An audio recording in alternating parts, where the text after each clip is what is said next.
احسان نہیں کرنا. رب کہتا میں نے حق رکھ دیا, حق.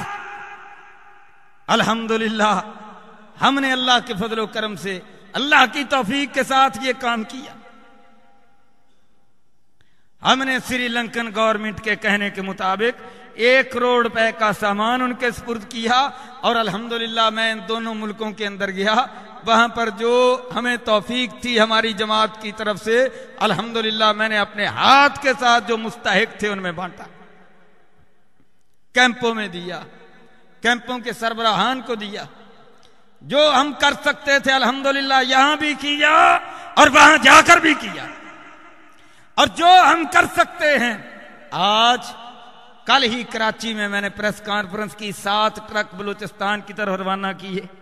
آج اسلام آباد میں حافظ عبد الرحمان مکی صاحب انشاءاللہ ٹرک ادھر روانہ کریں گے سرحد کی طرف, اور 2-3 دن کے بعد انشاءاللہ ہم کشمیر کی طرف بھی روانہ کر دیں گے. کام شروع ہو گیا لیکن مزید سامان ادھر بھی روانہ کر دیں گے. یہ ہمارا فرض. اللہ اکبر میرے بھائیوں, اور یہ فرض بھی ہمیں کون یاد دلاتا ہے؟ اللہ کی قسم مہربان شخصیت اور ساری کائنات کے لیے رحمت بن کر آنے والی شخصیت, سب کے امام مقتدا, ساری کائنات کے سردار, جن کے لیے عرش والے رب نے کہا وَمَا أَرْسَلْنَاكَ إِلَّا رَحْمَةً لِّلْعَالَمِينَ, میرے پیارے مصطفیٰ میں عرش والے رب نے تجھے بھیجا, میں نے مبعوث کیا, ساری انسانیت کی طرف بھیجا, تو میں نے سارے جہانوں کے لیے رحمت بنا کر بھیجا. نبوت سے پہلے بھی رحمت, نبوت کے بعد بھی رحمت.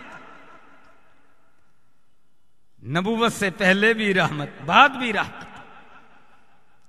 امام الانبیاء غار حرا میں ہیں, جبریل آتے ہیں, پیغام سناتے ہیں. امام الانبیاء غار سے نکلتے ہیں, تھر تھراتے ہیں, کانپتے ہیں, لرزتے ہوئے آتے ہیں, ہماری اماں جی کے گھر آتے ہیں, ام المومنین کے گھر آتے ہیں, اللہ اکبر خدیجہ کے گھر آتے ہیں رضی اللہ عنہا, اپنی زوجہ محترمہ کے گھر آتے ہیں. جب کانپتے دیکھا, لرزتے دیکھا, پوچھا ابو القاسم کیا ہوا, میرے پیارے شوہر نامدار کیا ہوا؟ امام الانبیاء نے کیا فرمایا؟ کانپتے ہوئے لرزتے ہوئے کہا زملونی دسترونی, ذرا مجھ پہ چادر اڑا دو, کمبل مجھ پہ اڑا دو, میں لیٹنے لگا ہوں. اور ساتھ ہی ایک جملہ زبان سے ارشاد فرمایا, کہا لقد خشیت علی نفسی, میری زوجہ محترمہ مجھے ایک خطرہ ہے. خطرہ کس بات کا ہے؟ امام الانبیاء فرماتے ہیں لقد خشیت علی نفسی, مجھے اپنی جان کا خطرہ ہے. معاملہ اتنا بڑا ہے, مسئلہ اتنا بڑا ہے, معاملہ اتنا عظیم ہے. لقد خشیت علی نفسی, آج جو کچھ میرے ساتھ ہوا مجھے تو اپنی جان کے لالے پڑ گئے.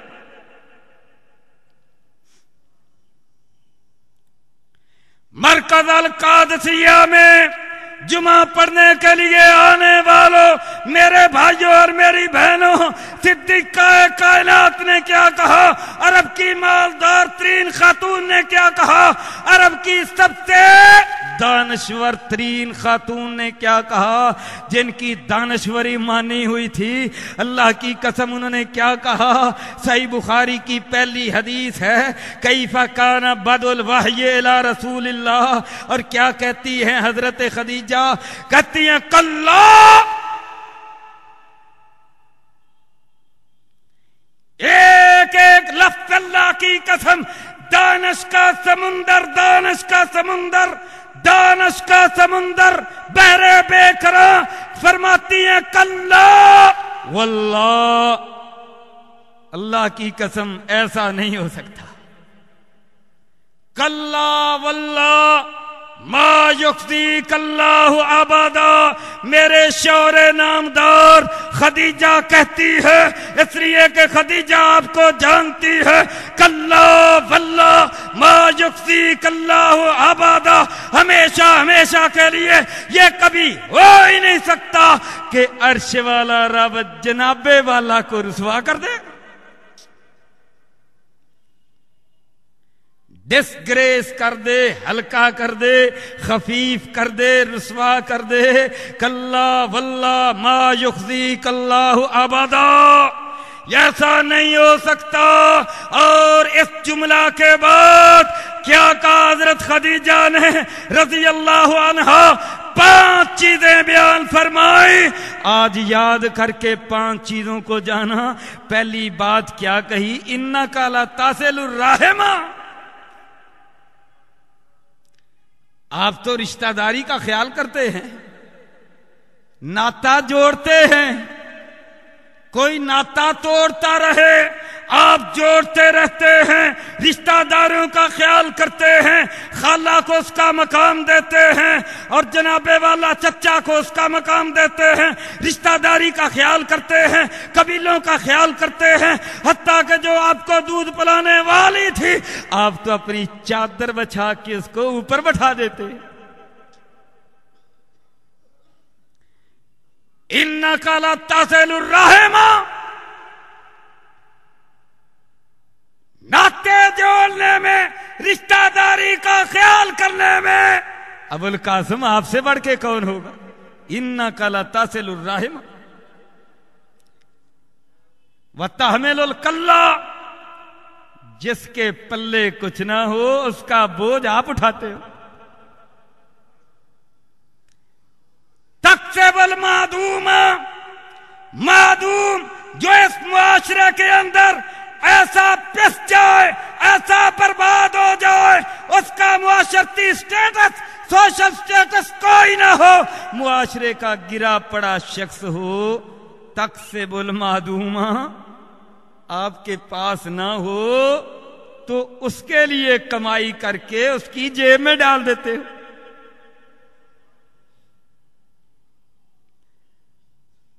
چوتھی بات تکریم الضیفہ، مہمان آ جائے اس کی ضیافت کرتے ہو، اس کا اکرام کرتے ہو۔ مہمان کا اکرام ایک تو ہے نا کھانا کھلانا، ایک مہمان کا اکرام یہ ہے اس کے ساتھ ساتھ رہنا، اس کو کمپنی دینا، اس کے ساتھ بیٹھنا، اس کے ساتھ بات چیت کرنا، اس کا اکرام کرنا، آ جائے آگے بڑھ کے استقبال کرنا، اللہ مسند پہ بٹھانا، تکریم الضیفہ۔ اللہ کی قسم ہم مہمانوں کی مہمان نوازی نہیں سمجھتے۔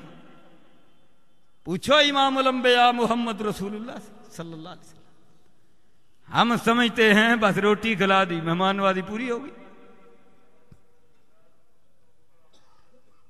تفصیل کا موقع نہیں، تکریم الضیفہ، مہمان کی مہمان نوازی کرتے ہو۔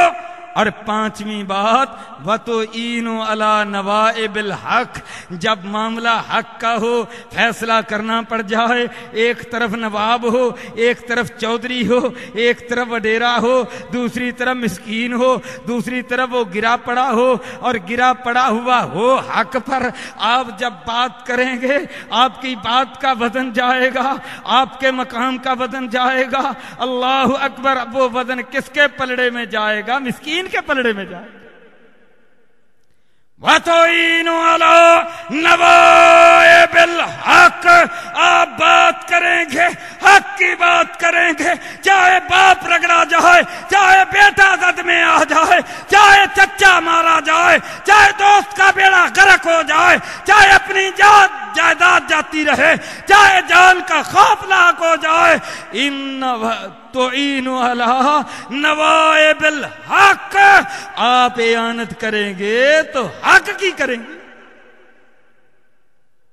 بات کریں گے تو حق کی کریں گے۔ یہ 5 باتیں ہیں میرے شوہر نامدار، یہ 5 باتیں آپ کے اندر ہیں، لہذا کلا واللہ ما یخزیک اللہ ابدا، عرش والا رب آپ کو کبھی رسوا نہیں کرے۔ یہ ہے ہیومن رائٹس، یہ ہے ہیومن ریلیف، اللہ کی قسم یہ ہے انسانوں کی خدمت، یہ ہے شعبہ خدمت خلق۔ ہم نے کس سے لیا؟ نہ کسی NGO سے لیا، نہ کافروں کو دیکھ کے اپنایا، نہ یورپ والوں کو دیکھ کے اٹینڈ کیا، نہ کسی اور کو دیکھ کے ایکسپٹ کیا، ہم نے یہ کام کیا اللہ کی قسم اپنے پیغمبر محمد رسول اللہ کی طرف دیکھ